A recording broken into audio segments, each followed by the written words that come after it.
In the heart of Cleveland, amidst the smoky haze of the Great Depression, a specter emerged from the shadows, one whose legacy still chills the blood of this city.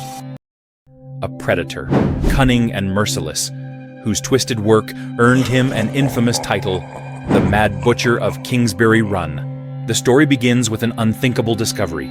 Human remains scattered, like grotesque puzzle pieces in the most unassuming places. Arms, legs, and torsos, stripped of identity, stripped of life. For nearly a decade, this silent butcher played a game of death, taunting a city and defying the authorities. With each passing year, the body count grew, and so did the fear. Investigators, some of the best of their time, were left grasping at shadows. Even the legendary Eliot Ness, famed for bringing down Al Capone, entered the fray. But the Mad Butcher proved to be as elusive as he was monstrous. Who was the Mad Butcher, and why did he choose Cleveland as his hunting ground? What kind of mind could commit such heinous acts and disappear without a trace? Join us as we uncover the terrifying details of one of America's most notorious unsolved mysteries, the Cleveland Torso Murders.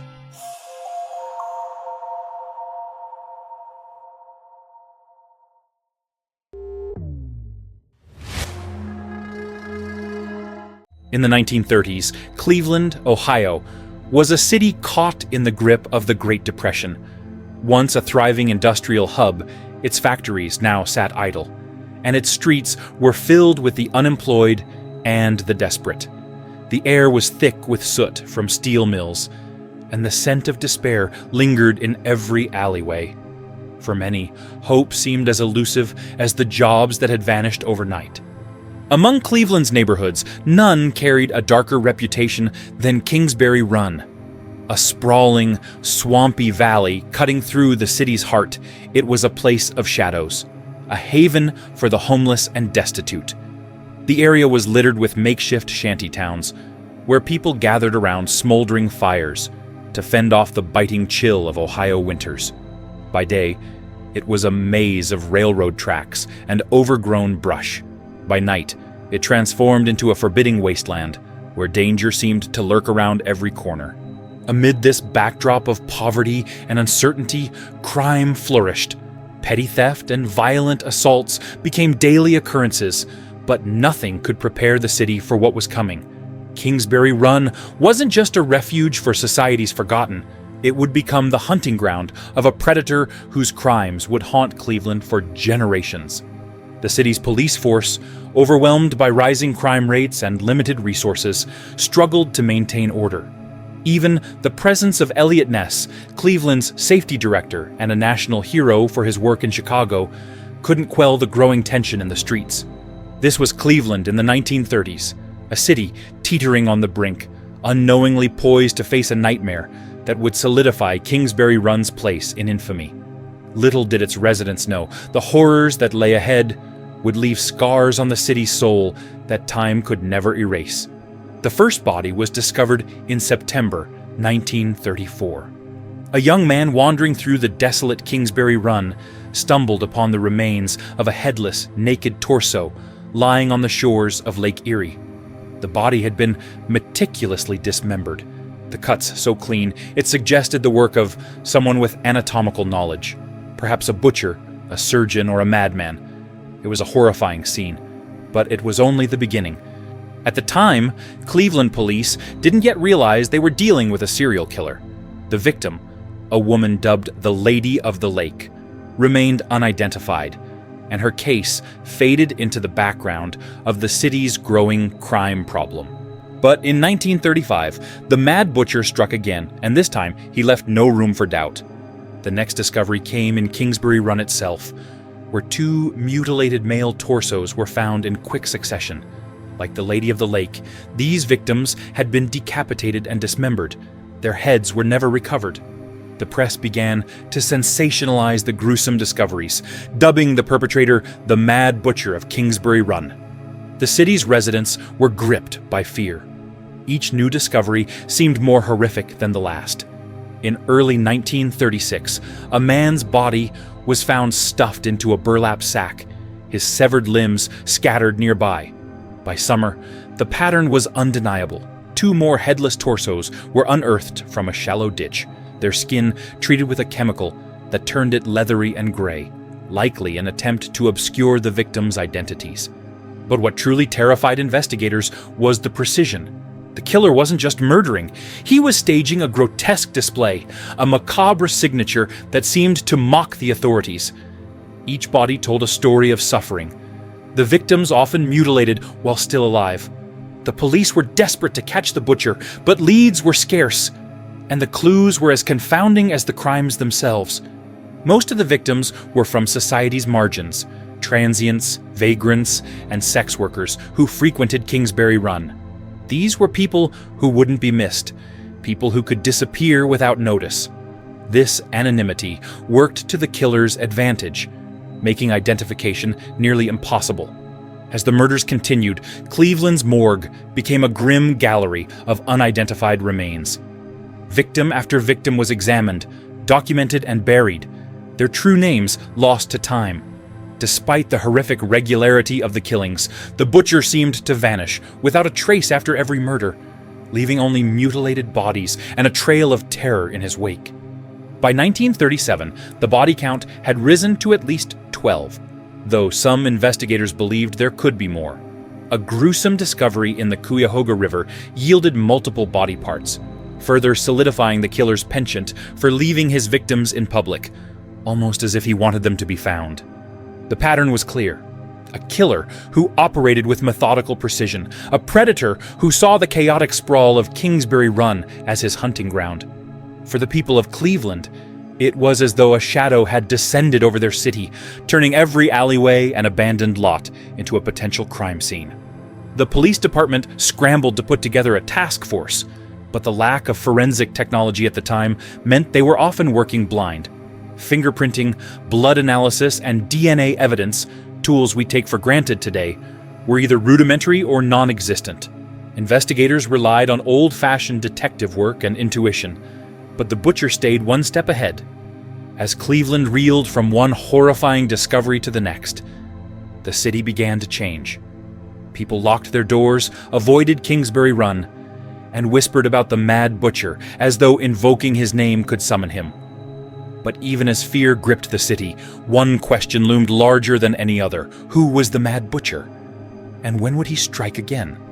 As the body count mounted and the gruesome discoveries dominated headlines, Cleveland's police force found itself under immense public pressure.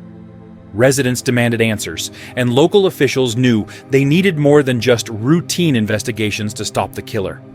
Enter Eliot Ness, the man who had famously led the charge against Al Capone in Chicago. Appointed Cleveland's safety director in 1935, Ness brought with him a reputation for incorruptibility, determination, and results. But this case would test him like no other. Ness inherited a city on edge, its confidence in law enforcement shaken by the mad butcher's brazen crimes. By the time he took a direct interest in the case, in 1936, the killer had already claimed at least 5 victims.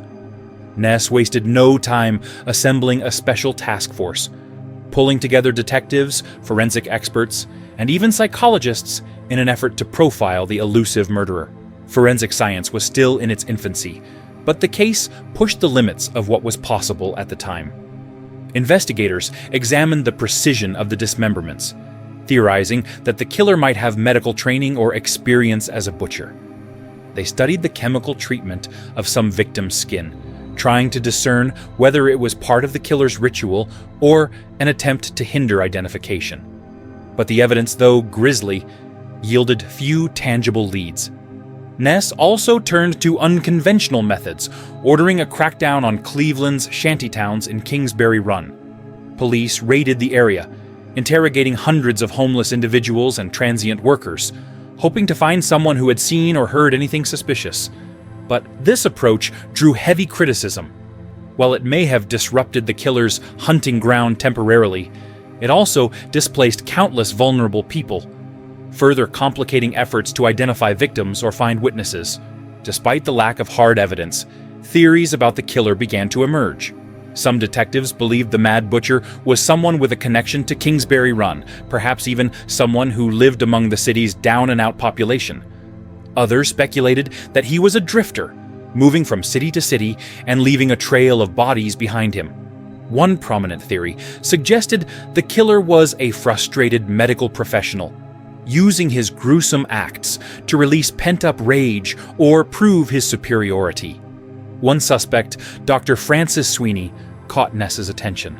A World War I veteran with a history of mental instability and a background in medicine, Sweeney fit the profile of someone who could carry out such precise and horrific crimes. Ness personally interrogated Sweeney, who allegedly failed a polygraph test in dramatic fashion. However, the evidence against him was circumstantial at best. Political connections within Sweeney's family also made prosecuting him nearly impossible, and Ness eventually released him. Still, Ness wasn't ready to give up. In 1938, after another set of gruesome discoveries, he launched one of his most controversial tactics, burning down sections of Kingsbury Run.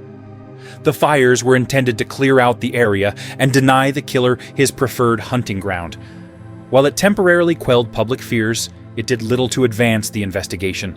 As the years passed, the murders slowed, and eventually, they stopped altogether. But the lack of resolution haunted Ness and his team. Despite his best efforts and innovative approaches, the Mad Butcher of Kingsbury Run remained at large. For a man known for his relentless pursuit of justice, it was an agonizing defeat. Even after Ness left his position as safety director, he continued to be haunted by the case. It would be one of the few blemishes on an otherwise illustrious career. The identity of the Mad Butcher was never conclusively determined, leaving Cleveland with an enduring mystery and a lingering question. Had the killer simply stopped, or had he moved on to haunt another city?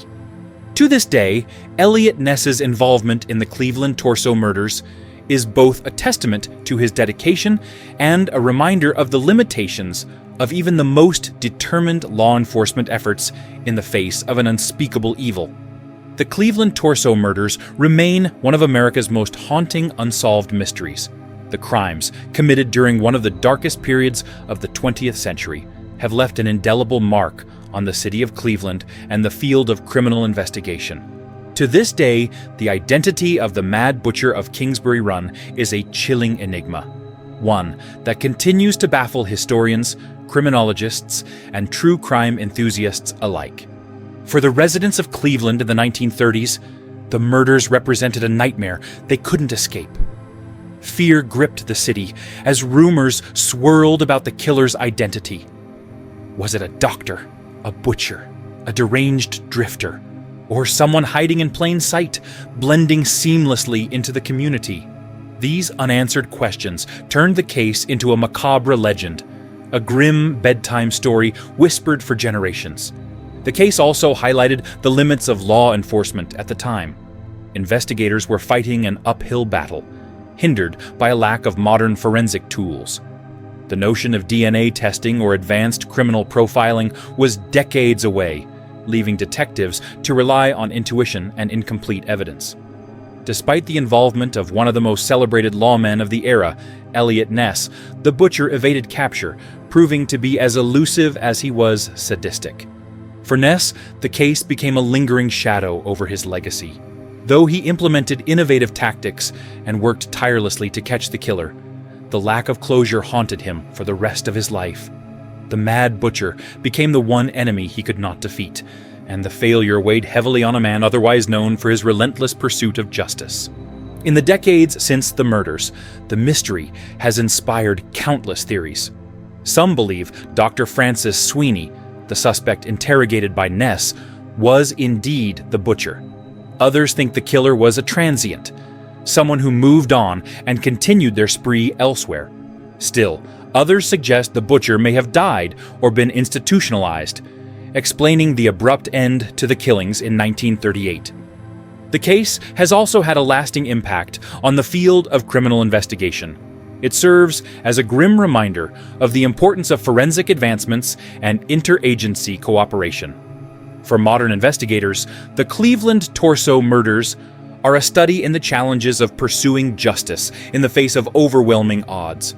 But perhaps the most chilling aspect of the case is its lingering sense of unfinished business.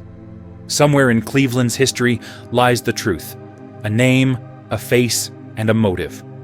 Yet, despite decades of speculation and investigation, the butcher remains a ghost, a symbol of humanity's capacity for both violence and mystery. The legacy of the Mad Butcher of Kingsbury Run is not just one of horror, but of resilience. Cleveland, though shaken, endured. Its people rebuilt their lives, moving past the fear and paranoia that once gripped their city. Yet, as the story of the Cleveland torso murders is told and retold, one fact remains: the mystery may never be solved, and the shadow of the Mad Butcher will forever loom over Kingsbury Run. Thanks for watching till the end. If you found this video intriguing, please give it a thumbs up, subscribe to our channel, and hit the notification bell so you never miss an update. Share your thoughts and theories in the comments below, and let's continue to uncover the truth behind the world's most chilling crimes together. Stay safe, stay curious, and remember, the darkest secrets often hide in plain sight. Until next time, thank you for being a part of Deadly Secrets.